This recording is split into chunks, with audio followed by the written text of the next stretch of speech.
There's nothing greater than the wonder and illusion of magic. When it goes right, it can be one of the greatest spectacles from the world of entertainment.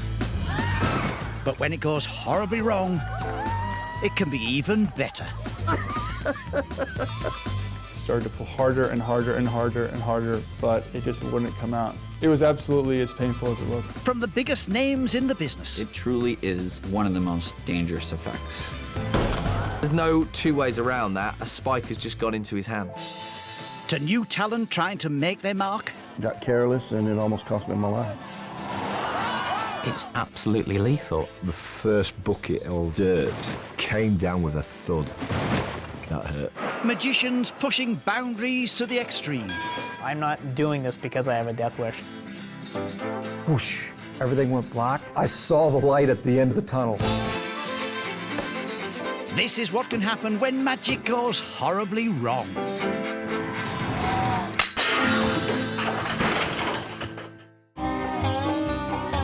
Calhoun, Georgia, and a 45-year-old escapologist who named himself after one of the greats.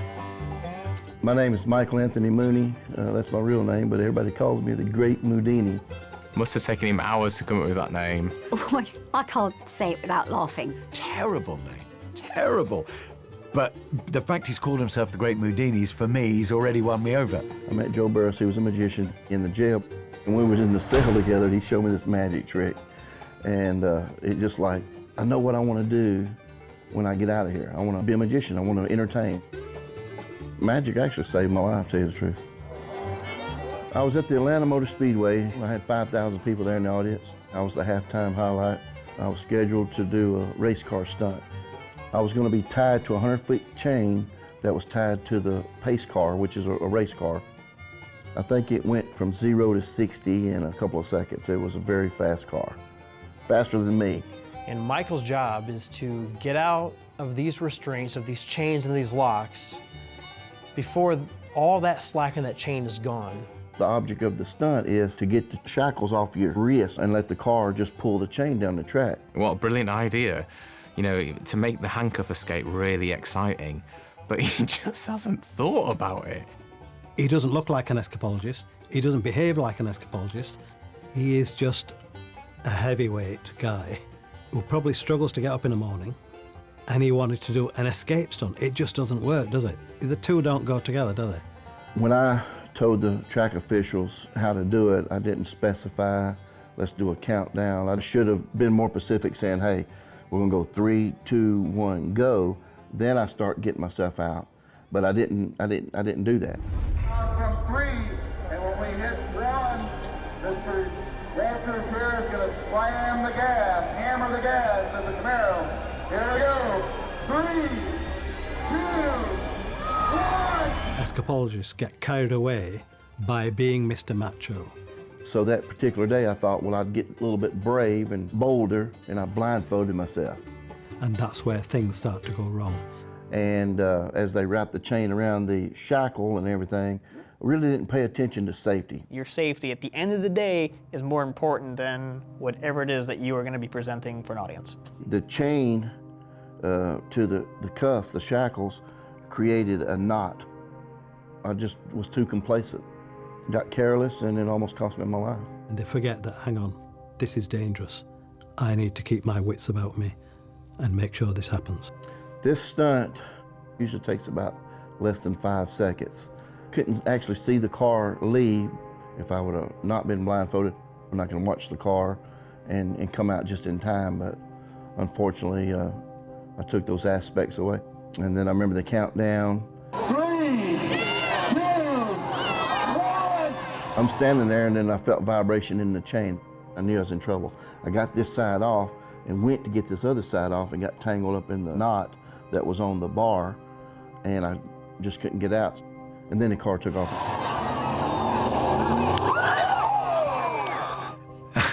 Oh my God. Just the pain. You can only imagine the pain.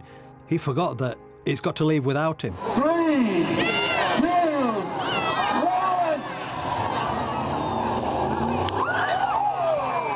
That car helped me do the the best cartwheel I've ever done in my life, my only cartwheel that I've ever done.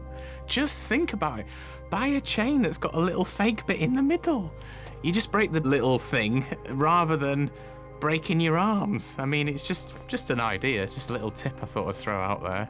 It was total darkness after that, because when it flipped me, my head hit the concrete, and I was in la-la land. You know, I was gone. He could have been dead or limbless. You know, I was laying on the pavement there, bleeding out of everywhere. People bring children to race meetings. He'll probably do it again. I remember the track officials talking to me, you know, in and out of consciousness. I just woke up in my ICU. The surgeon that operated on my wrist and my leg, he said if I hadn't got this one side off, then what would have happened? I'd have got pulled and it would have jerked my head back and would have broke my neck and killed me. But, so I was grateful to get the one side off. I had bandages everywhere. I couldn't bathe, I couldn't do anything. I had nurses that took care of me. My hands today, I can eat. Of course you could tell, you know. I can eat and do basic functions, but I think with what's happened, I think I'll just stick to the basic magic tricks. As far as the stunts, I had to retire from doing the stunts.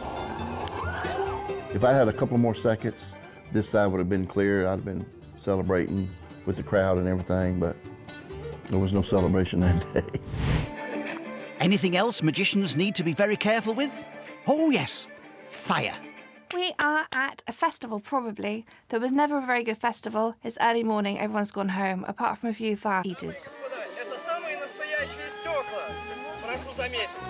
And there's some fire eater bloke there, and somebody spinning stuff around. Well, there's a guy who clearly likes a pie or two. And there's some fat bloke in his pants comes along and goes, I'll have a go at that. And he's a little bit slapdash. He looks like he's wearing latex, but then you realise it's actually his skin that has been stretched. And he gets a little bit big for his boots, goes in, you know, rather firmly and gets a big splash of flame. Well, it sets his bloody shorts on fire. And everybody's laughing at him. They're all laughing at him. He's on his trousers, his foot's on fire, he's like, oh! It's an economy back, crack and sack. And it's like the man's way of having a wax without feeling emasculated. And everybody just laughing, oh, fat bloke on fire. Fat bloke, he's on fire. It's not funny, it's a fat bloke on fire, for God's sake. You've got this large man in his undies, rolling around in a field. It's a giant pants, the sort of thing that my nan used to wear. And he's trying to put them on, it looks like, it's ridiculous. He's like, no, don't put them back on. Really looked like he'd had a heavy night down the curry house the night before because they were all charred with the burningness, obviously. Don't play with fire if you're a fat bloke. Hi, I'm Ryan Tricks. I'm a street magician. I'm a YouTuber. My videos have been seen by over 10 million people. So Troll Station, they're actually like an extreme prank channel, and they approached me to do like something with them, to team up with them in Covent Garden, and they had an idea of like a street magician kills member of the public. I want to try a stunt, like a big trick. When I got a big crowd around, I made sure there was no kids, because it was going to be a bit extreme, because they are extreme prank channel. Has everyone seen, you know, like famous magicians, they saw a lady in half? I'm not going to do that. I'm going to do something a bit better. I'm going to cut someone and heal them. Everyone was like, no way are you doing it to me. Right? Does anyone want me to do it to them? So I cut and I heal. You? What do you mean? Like I cut you, like I cut and then I'll be able to heal you. Okay. With some scissors. I had one of the guys from the channel actually in the audience because he was going to be the guy I was going to do the big trick to. If you come here for me, come here. Hey, we'll stand. Just come here, you'll be fine, What's your name? Gomez. Gomez, nice to meet you, I'm Ryan. He's an actor, so it was really good, it played really well. And then I used him, and then we went on to do it. He sounds like he comes from Tilbury in Essex. Gomez! Yeah, of course he is. Really? You can feel them, they are sharp, right? They're sharp, right? Yeah? So word to the wise, if you're visiting a big city, you're maybe with a group of friends, and some bloke with badly spelt tattoos comes up and starts, I'm gonna cut you, right? Rather than gather round, run away. You'll be fine, it won't hurt, all right? Okay. Can I feel it, is it? Yeah, you can feel it, you can touch it. It is sharp, okay? It'll only feel like a little prick. Are you sure you want me to do this? Yeah. Yeah? Okay, watch. So I'm gonna take this. I want you to just take your hands out your pockets, take it out, put them behind your back. Just like that. And I need you to relax with me, okay? Close your eyes. Close your eyes. I wanted to make it look as real as possible. So I made it look like to get him into like a hypnotic trance. So I was making him breathe in, breathe out, breathe in. So I wanted it to be so real. I didn't want anyone to think anything of it. You're gonna feel a slight scratch, okay? You're gonna start to feel it now. Fuck! And then blood started coming out and he drops to the floor. I run off. And literally everyone was just staring at him, which was quite crazy because no one even went to help. They're just standing there. Some people are still filming it. Jesus.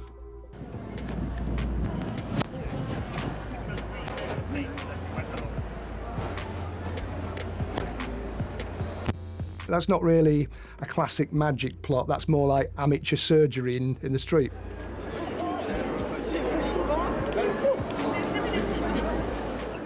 And no one even went after me either. So it was like sort of like a good experiment, I think. I think you've kind of crossed the line there.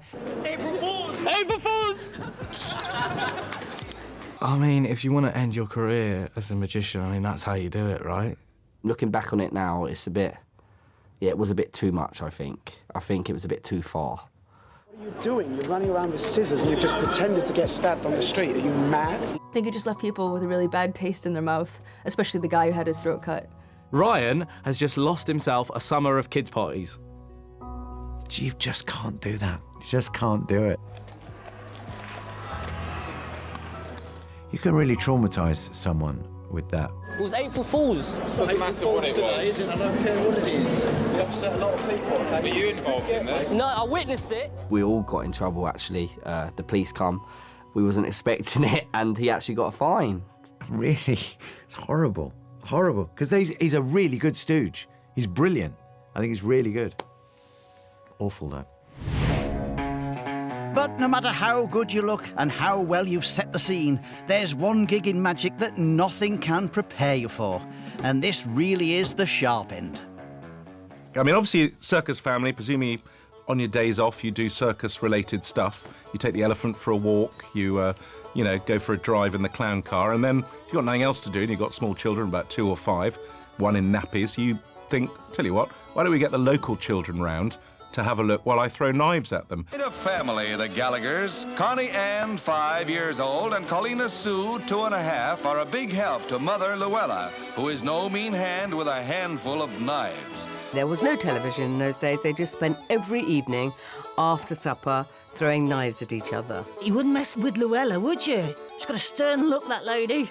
Ann is a veteran at being a target for her mother's cutlery and doesn't turn a hair at Ma's cut-ups, even though Ma's pretty sharp with the cleavers. And the kids look so angelic. I love the way they stand against the board, sort of holding one ear, like... Toddlers are not known for their focus, are they? Let's say. They're known for crying, running off, and being easily distracted. I suppose that's not the best combination with knives. It takes a steady eye and a stout heart to heave knives at the apple of your eye. But this female William Tell has no qualms and plenty of faith. Please, Mama, don't take the ear off again. We were lucky last time. We popped an eye straight away, but it did hurt rather. Well, basically, she didn't want those kids, and she's spent now so many years working on her alibi that her alibi's too good, so she's got to come up with a new way of killing them. A near miss, but this miss says it's as good as a smile. It's just interesting to see what you drive women to when they're not allowed to go to work. So it's probably happening in houses all around North London as we speak. The frustrated women are throwing knives at their babies, just like, I just want to go back to the office. But it's not worth it because the childcare is too expensive. But what about when the tables are turned? Hello, my name's Edward and I work at the circus. I'm aged 10 and I throw knives at my mum. There is a case, a guy called Edward Pinder. I prefer this because the balance was redressed, where a 10-year-old kid was throwing knives at his mother. None of this feels right. but somehow that feels more right. If you've ever seen a 10-year-old's bedroom, things are everywhere. I certainly wouldn't get them throwing knives at me. Edward Pinder, this very young 10-year-old knife thrower, you find it quite amazing that a mother would let their son throw knives at them. Can you imagine her trying to bring a new boyfriend around the house and her son's not happy? I'm not keen with this one. No, it's wrong. Don't like it, think it's a terrible idea, stop it immediately.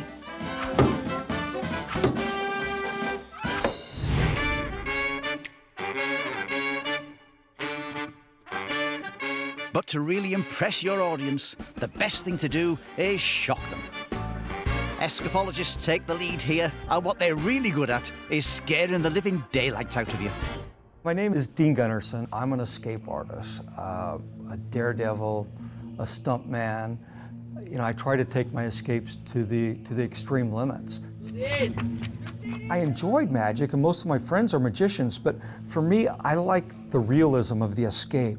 I liked when a police officer locked you up in his handcuffs and his leg irons and threw you in a jail cell and said, there's no way you're going to get out. Like a lot of people, I got interested in Houdini when I was about 10 years old. Dean Gunnarsson is very important in this day and age. Dean Gunnarsson is a very experienced escapologist. I've known of him for a long, long time. Dean has really been one to push the boundaries a lot. The jacket is off, ladies and gentlemen! The art of escape is better as a result of Dean Gunnarsson. He made it! How about that? Accidents will always happen with water escapes because it's just it's a finicky thing. You know, your body reacts to it differently. It's always a risk. Like any big escape, it didn't just decide one day and do it the next day. I spent many, many months to prepare it and to practice holding my breath. Being in a confined space is scary. It's frightening. I do these things not because I have no fear. It's because I've had to overcome my fears. And one of the fears is claustrophobia. Here I am, 19, going to university, boom, it's my big stage, the biggest stage I'd ever faced in my young career as an escape artist. Dean Gunnarsson arrives, he's got a white tuxedo, real showman, he's got the mullet hairstyle. I had everything ready. I had the coffin with the chains, we had the police, we had the ambulance, and 10,000 people showed up. He's handcuffed, chained, padlocked, in all sorts of shackles and that kind of thing. Then he's placed inside a wooden coffin, believe it or not. In a wooden coffin? Would you really want that? No. The coffin lid is then nailed on. It's nailed into place. And when they close that lid, you're dark, you're isolated, you're total alone. At that time, I would imagine that Dean starts to extricate himself in order to make his escape from the coffin, which is the big thing at the end. And he's got to escape and leave the coffin and swim out and float on the water. Can you duck down? Yeah. They hooked it to the crane, and then they raised it over to the river. So the idea was to get it to sink as quickly as it can. As scary as that sounds, when you're in there, you want to go down quickly. People know you can't breathe in water. So if they hold their breath, they know how long it's taken. That's a nice little way of building up the tension because the audience then can sort of... When you go underwater, you want your lungs full. So the first thing you have to do is push all your air out. Get rid of all the CO2 in your lungs. So that's what I did. I used my stomach, my diaphragm. I pushed everything out of my lungs, and I took a nice big lungful of air. And then when the coffin got about 2/3 of the way down, for some reason, it stopped sinking. It was kind of counterbalancing with the weight and the water, and I was stuck in an air pocket about 2/3 full of water. So I could feel the water level on my neck, and I'm holding my breath. And I wasn't sure exactly what was going on above. So I decided I would steal another breath of air. So again, I pushed all my air out, and when I went to breathe in, to fill my lungs with that nice fresh air, the coffin sank.